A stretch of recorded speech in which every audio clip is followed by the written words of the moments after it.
ಅವರ ಮನೆಗಳ ಮುಂದೆಯೇ ಗುಂಡಿಯಾದ್ರೆ ಇನ್ಯಾರನ್ನ ಕೇಳೋದು? ಸಚಿವ ಜಮೀರ್ ಅಹಮದ್ ಖಾನ್ ಅವರ ಮನೆ ಮುಂದೆ ಮಾತ್ರ ಅಲ್ಲ, ಬಂಬು ಬಜಾರ್ ರಸ್ತೆ ಸಂಪೂರ್ಣ ಗುಂಡಿಮಯವಾಗಿದೆ. ಆದ್ರೂ ಅದ್ಯಾಕ್ ನಮ್ಮ ಸಚಿವರು ಸುಮ್ಮನಿದ್ದಾರೋ ಗೊತ್ತಿಲ್ಲ.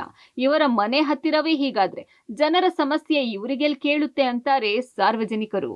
ಗ್ರೇಟರ್ ಬೆಂಗಳೂರು ಅಂತ ಮಾಡಕ್ಕೆ ಹೊರಟವ್ರೆ ವಸತಿ ಸಚಿವರು ಬಿಜೆಡ್ ಜಮೀರ್ ಅಹಮದ್ ಸಾಹೇಬರು ಮೂರು ಖಾತೆ ಕೊಟ್ಟವ್ರು ಅವ್ರಿಗೆ. ಅಂಥ ಸಚಿವರ ಮನೆ ಹತ್ರನೇ ಗುಂಡಿಗಳು, ಹೇಳೋರಿಲ್ಲ ಕೇಳೋರಿಲ್ಲ. ಸಾಮಾನ್ಯ ಜನರ ಗತಿ ಏನಂತ ಗೊತ್ತಾಗಲ್ಲ. ವಸತಿ ಸಚಿವರು ಈ ಸರ್ಕಾರ ಆಡಳಿತ ಮಾಡ್ತಿರೋವಂಥ ಸರ್ಕಾರ, ಕಾಂಗ್ರೆಸ್ ಸರ್ಕಾರದ ಸಚಿವರು ಅವ್ರ ಮನೆ ಮುಂದೆಗೆ ಹಿಂಗೈತೆ. ಇಡೀ ಬೆಂಗಳೂರನ್ನ ಸರ್ವನಾಶ ಮಾಡಿಬಿಟ್ಟವ್ರೆ. ಈ ಅಧಿಕಾರಿಗಳು ಏನು ಮಾಡ್ತವ್ರೆ? ಕಣ್ಣು ಮುಚ್ಕೊಂಡು ಕೂತವ್ರೆ. ಏನು ಅದು ಅವ್ರಿಗೆಂದು ಲಂಚ ಕೊಡಬೇಕು, ಏನು ಮಾಡಬೇಕು? ಅದು ರೋಡ್ ಕೆಲಸ ಮಾಡೋಕ್ಕೂ ನಾವೇ ದುಡ್ಡು ಕೊಟ್ಟು ಕರ್ಕೊಬರ್ಬೇಕು ಅಂತ ಪರಿಸ್ಥಿತಿ ಆಗೈತೆ ಈಗ. ಯಾರಾದರೂ ಬಂದರೆ ಆ ರೋಡ್ ಪ್ಯಾಚ್ ಆಗ್ತಾರೆ ಮಾತ್ರ ಹೊರತು ಅದಕ್ಕೆ ಸಂಪೂರ್ಣವಾಗಿ ಏನು ಮಾಡಬೇಕು ಅಂತ ಯಾವುದೋ ಅಧಿಕಾರಿಗಳಿಗಂತೂ ತಲೆನೇ ಇಲ್ದಂಗೆ ಆಗೈತೆ. ಸರ್ಕಾರ, ಬೆಂಗಳೂರು ಸರ್ಕಾರ ಯಾವ ಥರ ಇದೆ ಅಂದರೆ ಈ ಥರ ಇದೆ.